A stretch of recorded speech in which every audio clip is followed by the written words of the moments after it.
Hi എല്ലാവർക്കും നമസ്കാരം. Wonder സ്ക്രിപ്റ്റിൻ്റെ മറ്റു എപ്പിസോഡിലേക്ക് എല്ലാവർക്കും സ്വാഗതം. നാട്ടിലാണ്, അതുകൊണ്ട് തന്നെ തിരുവനന്തപുരത്താണുള്ളത്. അപ്പോൾ തിരുവനന്തപുരത്ത് വന്നപ്പോൾ ഞാൻ പത്മനാഭസ്വാമി ക്ഷേത്രം, പഴവങ്ങാടി ഗണപതി ക്ഷേത്രമൊക്കെ നിങ്ങളെ കാണിക്കേണ്ടത്. എൻ്റെ മുന്നത്തെ വീഡിയോ കണ്ടതിന് മനസ്സിലാവും. അപ്പോൾ ഇന്ന് ഞാൻ പോകുന്നത് ടെക്നോ പാർക്കിലേക്കാണ്. ടെക്നോ പാർക്ക് ആക്ച്വലി കേരളത്തിന് കിട്ടിയൊരു വലിയൊരു അനുഗ്രഹം തന്നെയാണ്. ടെക്നോ പാർക്ക് വന്നതിന് ശേഷമാണ് തിരുവനന്തപുരത്ത് ഇത്രയും വലിയ ഡെവലപ്മെൻറ്റ് ഉണ്ടായത്. നിങ്ങൾക്ക് കണ്ടാൽ മനസ്സിലാവും തിരുവനന്തപുരം എത്രയേറെ മാറിയിരിക്കുന്നത്. നമ്മുടെ റോഡുകളായാലും ശരി, പോകുന്ന വഴികളായാലും ശരി, മറ്റ് ചെറുവഴികളായാലും ശരി, എല്ലാം നല്ല വ്യത്യാസമാണ്. നമ്മൾ ബാംഗ്ലൂരൊക്കെ പോകുന്നൊരു ഫീലാണ് നമുക്ക് തിരുവനന്തപുരത്തോടുകൂടി യാത്ര ചെയ്യുമ്പോൾ ഉണ്ടാകുന്നത്. വലിയ ട്രാഫിക്കൊന്നുമില്ല, പക്ഷേ ടെക്നോ പാർക്കിലേക്ക് പോകുകയെന്നുള്ളത് നമുക്കത്ര എളുപ്പമുള്ള പരിപാടിയല്ല. ടെക്നോ പാർക്കിൻ്റെ ബ്രദേഴ്സും സിസ്റ്റേഴ്സും വർക്ക് ചെയ്യുന്നതുകൊണ്ട് എനിക്കവിടെ പോകാൻ പറ്റും വളരെ ഫ്രീ ആയിട്ട്.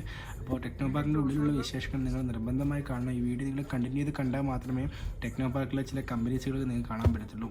എന്താ ഞാൻ പറയാൻ കാരണം എന്ന് വെച്ചാൽ, ഈ പല കമ്പനികളുടെ ഫേസും നിങ്ങൾ മുന്നേ പല ഫിലിമിൽ കണ്ടിട്ടുണ്ടാവും. പല ഫിലിമും ഷൂട്ട് ചെയ്തിരിക്കുന്ന പോലീസ് ഹെഡ്ക്വാർട്ടേഴ്സായിട്ടും പല ഓഫീസായിട്ടും ഒക്കെ ഷൂട്ട് ചെയ്തിരിക്കുന്നത്, പ്രത്യേകിച്ച് ടെക്നോ പാർക്കിലെ ചില വഴികളൊക്കെ ഷൂട്ട് ചെയ്തിരിക്കുന്നത് പല സിനിമയ്ക്ക് വേണ്ടിയിട്ടുള്ളതാണ്. അപ്പോൾ നമ്മളിത് കാണുമ്പോൾ നമുക്കൊരു സിനിമ കണ്ട ഫീലിംഗ് കൂടി നമുക്ക് തോന്നും. അപ്പോൾ നിർബന്ധമായും നിങ്ങൾ വീഡിയോ കാണുക. ഇവിടെ സെക്യൂരിറ്റി ഉണ്ട്. സെക്യൂരിറ്റി കണ്ടു കഴിഞ്ഞാൽ സെക്യൂരിറ്റിക്ക് നമ്മൾ ID കാർഡ് കാണിച്ച് നമുക്ക് ഉള്ളിൽ കയറാവുന്നേ ഉള്ളൂ. അപ്പോൾ നിങ്ങൾ വീഡിയോ നിർബന്ധമായും മുഴുവനായി കണ്ടു കഴിഞ്ഞാൽ നിങ്ങൾക്ക് തിരുവനന്തപുരത്തെ കുറിച്ചുള്ള ഓവറോൾ ഐഡിയ കിട്ടും, എസ്പെഷ്യലി ടെക്നോ പാർക്കിനെ കുറിച്ചുള്ള. അപ്പോൾ ഇതുപോലുള്ള വീഡിയോകൾക്കായി എൻ്റെ ചാനൽ സബ്സ്ക്രൈബ് ചെയ്യുക. അപ്പോൾ ഇഷ്ടമാവുകയാണെങ്കിൽ നിങ്ങൾ ലൈക്ക് ചെയ്യുക. നിങ്ങളുടെ ലൈക്കും സബ്സ്ക്രിപ്ഷനും ഒക്കെ ഉണ്ടെങ്കിൽ മാത്രമേ എനിക്ക് മുന്നോട്ട് വീഡിയോ ചെയ്യാൻ പറ്റൂ. ഇതാ അപ്പോൾ നമ്മൾ സെക്യൂരിറ്റി ഗേറ്റിലെത്തി. ഇനി സെക്യൂരിറ്റി ഗേറ്റിൽ എന്താണ് സംഭവിക്കുന്നത് കാണാം. Bye bye, Tata, bye bye.